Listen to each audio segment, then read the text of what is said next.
Votre invité aujourd'hui, Béatrice Rulle, il s'agit de Xavier Auberson, président du conseil de fondation du Grand Théâtre. Bonjour Xavier Auberson. Bonjour. Merci d'être sur Radio Lac ce matin. Les musées donc ont pu rouvrir ce week-end, mais ce n'était pas le cas des salles de spectacle et du Grand Théâtre. C'est une décision que vous regrettez ? Peut-être c'était un peu tôt, je dirais. Il faut aller progressivement. Et c'est vrai que pour nous, ça devient très très difficile. On espère quand même, peut-être début de l'année prochaine, pouvoir recommencer certains spectacles. Il faut dire aussi que, par contre, des places comme le Grand Théâtre, on est tout à fait équipé, je pense, pour assurer des spectacles avec des conditions de sécurité optimales. Par exemple, on connaît les gens, donc on peut très bien identifier les personnes, on peut garder la distance. Et à ma connaissance, à ce jour, il n'y a pas eu vraiment de cluster ou de cas qui a été déclaré à cause d'un spectacle du Grand Théâtre, franchement dit. Reste que le Grand Théâtre est fermé, qu'il l'a été aussi lors du premier semi-confinement, ce qui mène forcément à la situation financière qui est impactée. La situation financière est impactée. D'un autre côté, on n'a pas non plus de coûts, parce que les spectacles n'ont pas lieu. Il y a beaucoup de coûts fixes quand même dans une si grosse machine. Il y a énormément de coûts fixes, bien sûr, mais je dirais au niveau des spectacles, comme il n'y a pas de représentation, et c'est un cas de force majeure, on n'a quand même pas on n'a pas des frais des artistes, des choses comme ça. Mais c'est clair qu'à la longue, c'est extrêmement problématique. La gouvernance du Grand Théâtre, qui vient d'ailleurs de faire l'objet donc d'un audit de la Cour des comptes, 14 recommandations, et certaines concernent le conseil de fondation dont vous venez de prendre la tête il y a peu. La Cour des comptes qui pointe notamment un manque de stratégie, ce qui, je la cite, rend difficile à comprendre comment il entend concilier la réalisation de ses ambitions artistiques déclarées avec les moyens artistiques dont il dispose. Votre avis sur la question, est-ce qu'on a les yeux trop grands pour ce Grand Théâtre ? Non, alors je ne pense pas. Ce qui s'est passé, c'est qu'il y a eu des réflexions déjà stratégiques, mais il faut imaginer que ce qui s'est passé, par exemple, les 2 dernières années, ça a été vraiment une série d'événements totalement imprévus et qui ont nécessité des décisions très rapides dans l'urgence. Par exemple, le Grand Théâtre a dû être déplacé à ce qu'on a appelé l'Opéra des Nations. Pour la réflexion. Pour réflexion. En plus, c'est un Opéra des Nations qui est un opéra transitoire. Donc, ça veut dire qu'on va s'installer là-bas. Ensuite, on sait qu'on va revenir à la Place Neuve. Il y a eu des retards dans les travaux. Donc, le retour a été retardé. Après, il y a eu le changement de la direction.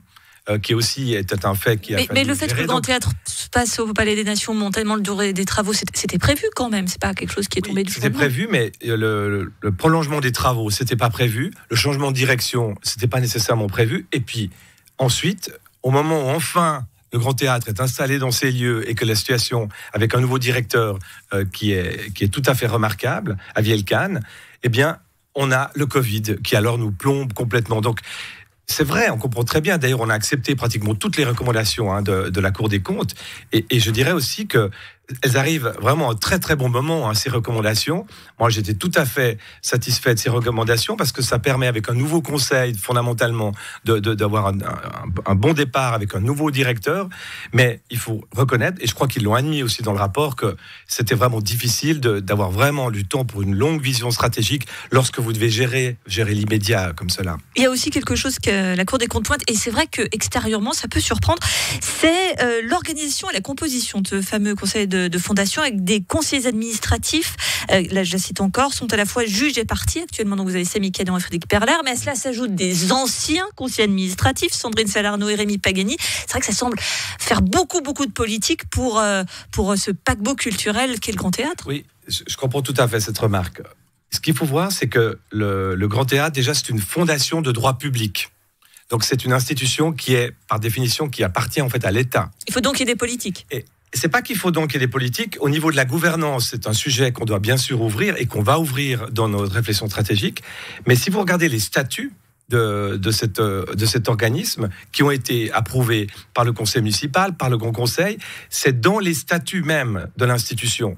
Donc nous, on est tout à fait ouverts à revoir cette situation, mais on est obligé de revoir les statuts, de revoir peut-être le règlement interne, qui ont été d'ailleurs salués quand même par la Cour des comptes, mais qui prévoit obligatoirement cette composition du conseil de fondation. Il y a aussi, par exemple, un représentant par chaque parti politique qui fait de jure partie du conseil de fondation. Donc, c'est une structure qui est prévue par la loi, avec laquelle on doit vivre. Maintenant, on va la revoir, bien sûr, mais ça veut dire aussi que lors de la révision, on doit avoir l'approbation de toutes ces instances. On doit demander l'approbation du conseil municipal, éventuellement aussi. Ça semble quand même bien compliqué de faire bouger les choses, j'ai l'impression. C'est lourd, c'est vrai que c'est lourd. Maintenant, je trouve quand même, si vous regardez la nouvelle composition du conseil fondation, on a déjà fortement rajeuni le conseil. On a des gens de tous les milieux, de milieux très très divers. Et ça, je pense, et des gens qui sont passionnés. Vraiment, ça se ressent très fortement de l'opéra, de la culture. Donc moi, je pense que même si on n'arrivait pas, par hypothèse, à changer à cause peut-être des obligations légales et des difficultés à faire passer certaines choses, on peut vraiment avancer très très bien avec un conseil comme celui-ci. Un mot pour terminer, on va parler de votre autre casquette très rapidement. Vous êtes membre du conseil de fondation du Montreux Jazz. Oui. Juste pour savoir, le Montreux Jazz qui normalement doit avoir lieu en juin, vous nous le confirmez? Alors, tout est prêt pour. Je dirais, la personne qui pourra vraiment vous répondre sur ce point, c'est Mathieu Jaton. C'est quand même lui vraiment qui s'occupe de la direction du Montreux Jazz. Mais on est absolument prêt pour. Et là aussi, on va s'adapter le cas échéant. On peut très bien gérer, peut-être on fera ce qu'on appelle des jauges, ça veut dire de nombre de places peut-être un peu réduit, peut-être on fera en sorte que les gens soient assis, on va s'organiser, on va trouver des solutions. Donc vraiment, on fait tout. Je veux pas signer, on sait jamais ce qui peut se passer parce que on a appris, je pense, l'humilité avec malheureusement ce qui nous est vraiment tombé dessus. Si on m'avait dit un jour si je donnerais mes cours à l'université avec des masques, puis même devant un ordinateur, j'aurais dit c'est pas possible. Et ben tout ça est arrivé, mais je pense qu'il y a des très très bonnes chances pour que ça ait lieu. Peut-être un tout petit peu différemment, c'est possible, mais en tout cas je pense que oui. Merci beaucoup Xavier Auberson, président du conseil de fondation du Grand Théâtre.